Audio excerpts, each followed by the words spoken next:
Okay, friends, so today we are doing The Ingrate by Paul Laurence Dunbar. And it's kind of a juicy, fun story because it kind of satirizes this whole idea of the benevolent owner of the South. And so I think that it's kind of turns it on its head, kind of gives you the idea of who actually is the ingrate in this story. So enjoy The Ingrate by Paul Laurence Dunbar. Mr. Leckler was a man of high principle. Indeed, he himself had admitted it at times to Mrs. Leckler. She was often called into counsel with him. He was one of those large-souled creatures with a hunger for unlimited advice, upon which he never acted. Mrs. Leckler knew this, but like the good, patient little wife that she was, she went on paying her poor tribute of advice and admiration. Today, her husband's mind was particularly troubled, as usual, too, over a matter of principle. Mrs. Leckler came at his call.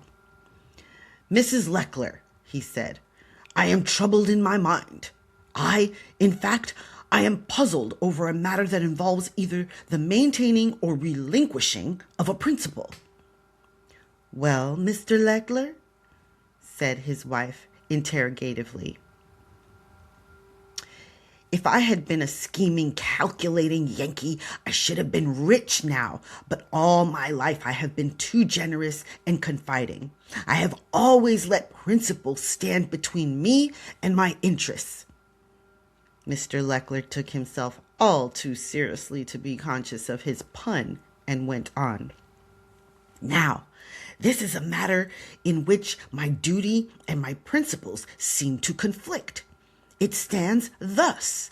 Josh has been doing a piece of plastering for Mr. Eckley over in Lexington, and from what he says, I think that city rascal has misrepresented the amount of work to me and so cut down the pay for it. Now, of course, I should not care, the matter of $1 or $2 being nothing to me, but it is a very different matter when we consider poor Josh." There was deep pathos in Mr. Leckler's tone. "You know, Josh is anxious to buy his freedom, and I allow him a part of whatever he makes. So you see, it's he that's affected. Every dollar that he is cheated out of cuts off just so much from his earnings and puts farther away his hope of emancipation." If the thought occurred to Mrs. Leckler that since Josh received only about 1/10 of what he earned, the advantage of just wages would be quite as much her husband's as the slaves, she did not betray it, but met the naive reasoning with the question, "But where does the conflict come in, Mr. Leckler?" "Just here, if Josh knew how to read and write and cipher." "Mr. Leckler, are you crazy?" "Listen to me, my dear, and give me the benefit of your judgment. This is a very momentous question. As I was about to say, if Josh knew these things, he could protect himself from cheating when his work is at too great a distance for me to look after it for him." "But teaching a slave?" "Yes, that's just what is against my principles. I know how public opinion and the law look at it, but my conscience rises up in rebellion every time I think of that poor black man being cheated out of his earnings. Really, Mrs. Leckler, I think I may trust to Josh's discretion and secretly give him such instructions as will permit him to protect himself." "Well, of course, it's just as you think best," said his wife. "I knew you would agree with me," he returned. "It's such a comfort to take counsel with you, my dear." And the generous man walked out onto the veranda, very well satisfied with himself and his wife, and prospectively pleased with Josh. Once he murmured to himself, "I'll lay for Eckley next time."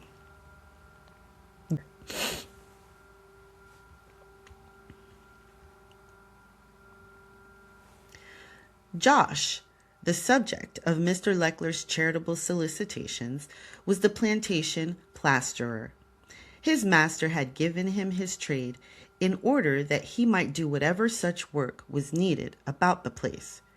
But he became so proficient in his duties, having also no competition among the poor whites, that he had grown to be in great demand in the country thereabout. So Mr. Leckler found it profitable, instead of letting him do chores and field work in his idle time, to hire him out to neighboring farms and planters. Josh was a man of more than ordinary intelligence, and when he asked to be allowed to pay for himself by working overtime, his master readily agreed, for it promised more work to be done, for which he could allow the slave just what he pleased. Of course, he knew now that when the black man began to cipher, his state of affairs would be changed, but it would mean such an increase of profit from the outside that he could afford to give up his own little peculations. Anyway, it would be many years before the slave could pay the $2,000, which price he had set upon him. Should he approach that figure, Mr. Leckler felt it just possible that the market in slaves would take a sudden rise. When Josh was told of his master's intention, his eyes gleamed with pleasure, and he went to his work with the zest of long hunger. He proved a remarkably apt pupil. He was indefatigable in doing the tasks assigned him. Even Mr. Leckler, who had great faith in his plasterer's ability, marveled at the speed which he had acquired the 3 R's.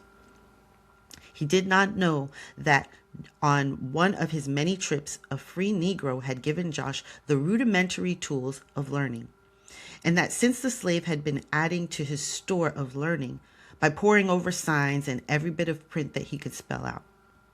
Neither was Josh so indiscreet as to intimate to his benefactor that he had been anticipated in his good intentions.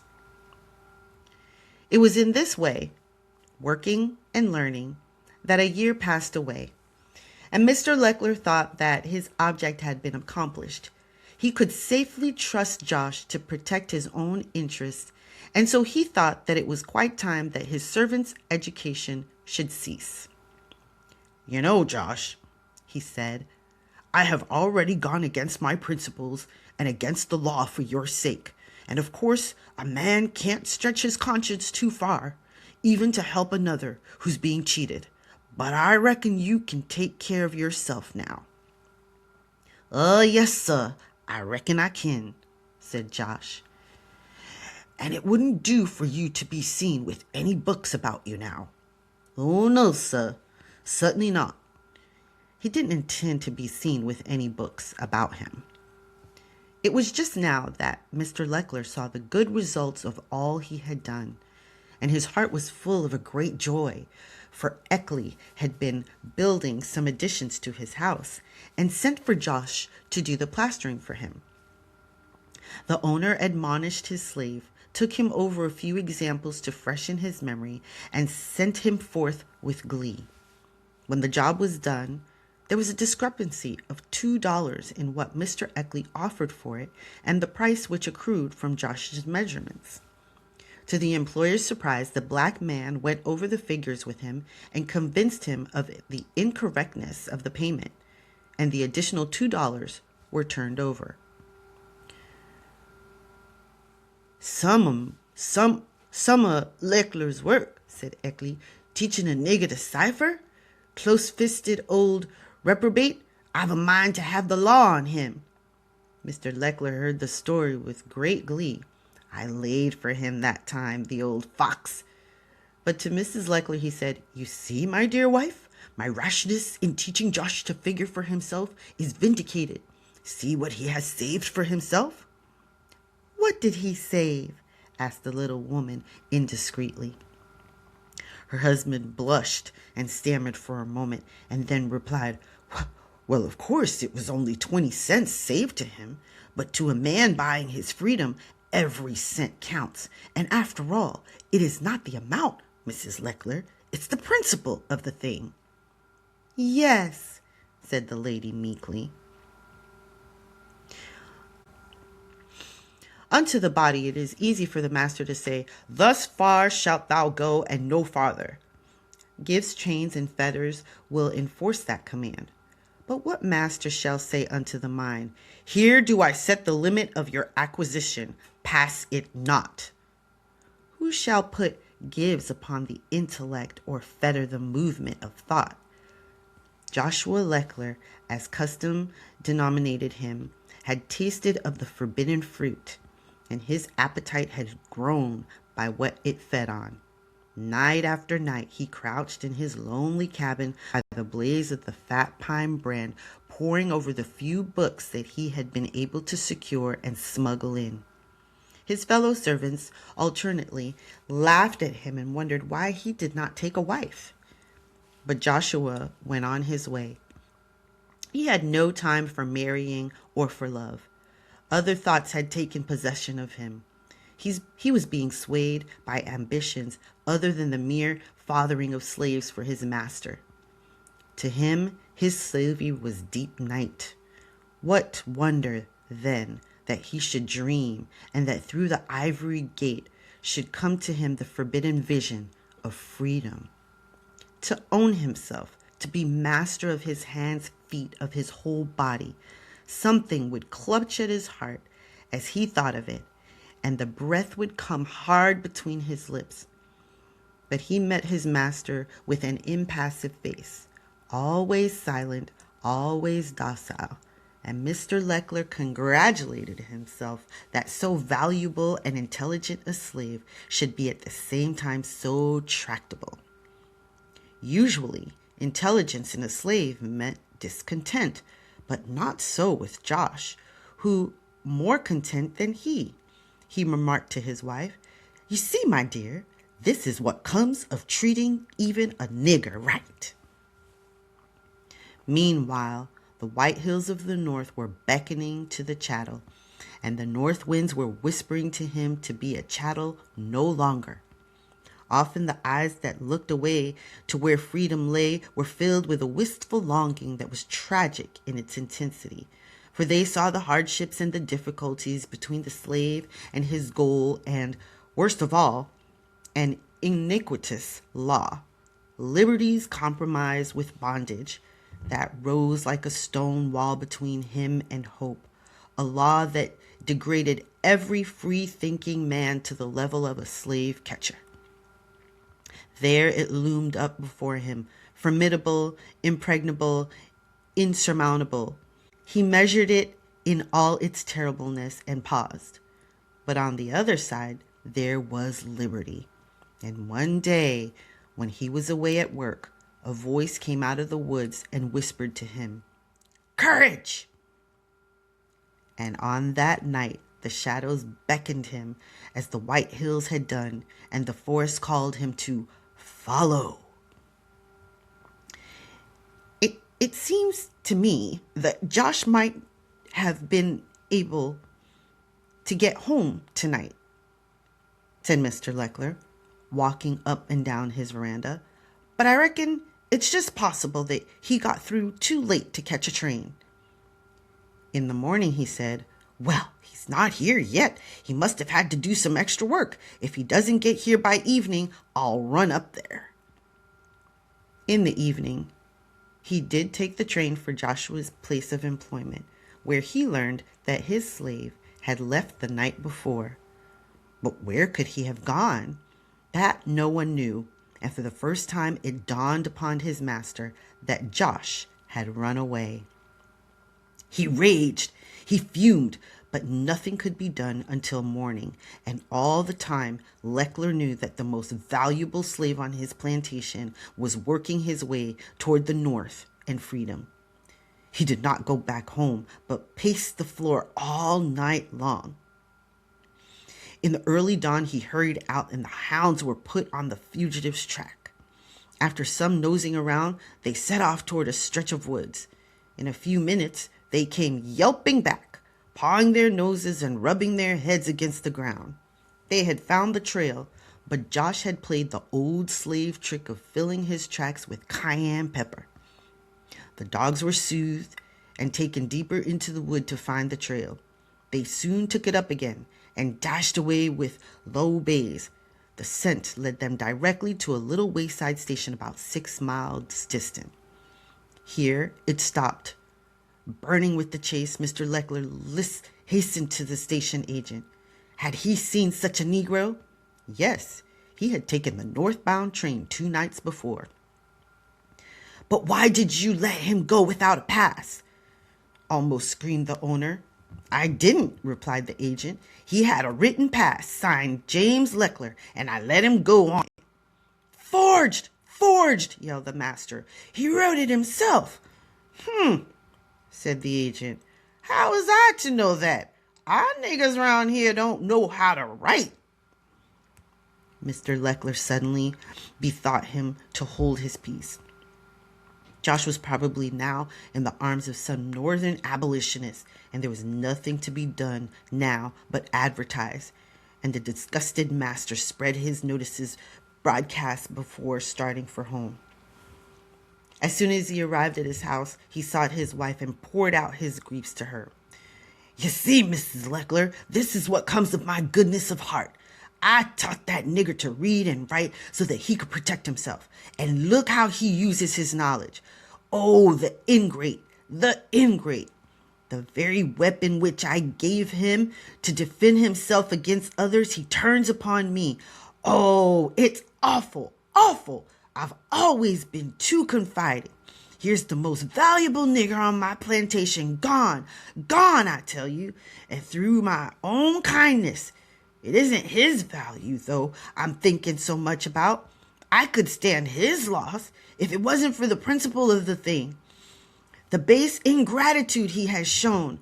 Oh, if I ever lay hands on him again." Mr. Leckler closed his lips and clenched his fist with an eloquence that laughed at words. Just at this time, in one of the underground railway stations 6 miles north of the Ohio, an old Quaker was saying to Josh, "Lie still. You'll be perfectly safe here. Here comes John Trader, our local slave catcher, but I will parley with him and send him away. Thee need not fear. None of thy brethren who have come to us have ever been taken back to bondage. Good evening, friend Trader." And Josh heard the old Quaker's smooth voice roll on while he lay back half smothered in a bag, among other bags of corn and potatoes. It was after 10 o'clock that night when he was thrown carelessly into a wagon and driven away to the next station, 25 miles to the northward. And by such stages, hiding by day and traveling by night, helped by a few of his own people who were blessed with freedom, and always by the good Quakers wherever found, he made his way into Canada. And on one never-to-be-forgotten morning, he stood up, straightened himself, breathed God's the blessed air, and knew himself free. To Joshua Leckler, this life in Canada was all new and strange. It was a new thing for him to feel himself a man and to have his manhood recognized by the whites with whom he came into free contact. It was new, too, this receiving the full measure of his worth in work. He went to his labor with a zest that he had never known before, and he took a pleasure in the very weariness it brought him. Ever and anon there came to his ears the cries of the brethren in the South. Frequently he met fugitives who, like himself, had escaped from bondage, and the harrowing tales they told him made him burn to do something for those whom he had left behind him. But these fugitives and the papers he read told him other things. They said that the spirit of freedom was working in the United States, and already men were speaking out boldly in behalf of the manumissions of the slaves. Already there was a growing army behind that noble vanguard. Sumner Phillips, Douglas Garrison. He heard the names of Lucretia Mott and Harriet Beecher Stowe, and his heart swelled, for on the dim horizon he saw the first faint streaks of dawn. So the years passed. Then from the surcharged clouds a flash of lightning broke, and there was the thunder of cannon and the rain of lead over the land. From his home in the north he watched the storm as it raged and wavered, now threatening the north with its awful power, now hanging dire and dreadful over the south. Then suddenly from out of the fray came a voice like the trumpet tone of God to him. Thou and thou, brothers, are free, free, free, with the freedom not cherished by the few alone, but for all that had been bound, free, with the freedom not torn from the secret night, but open to the light of heaven. When the first call for colored soldiers came, Joshua Leckler hastened down to Boston and enrolled himself among those who were willing to fight to maintain their freedom. On account of his ability to read and write and his general intelligence, he was soon made an orderly sergeant. His regiment had already taken part in an engagement before the public roster of his band of Uncle Sam's niggers, as they were called, fell into Mr. Leckler's hands. He ran his eyes down the column of names. It stopped at that of Joshua Leckler, Sergeant, Company F. He handed the paper to Mrs. Leckler with his finger on the place.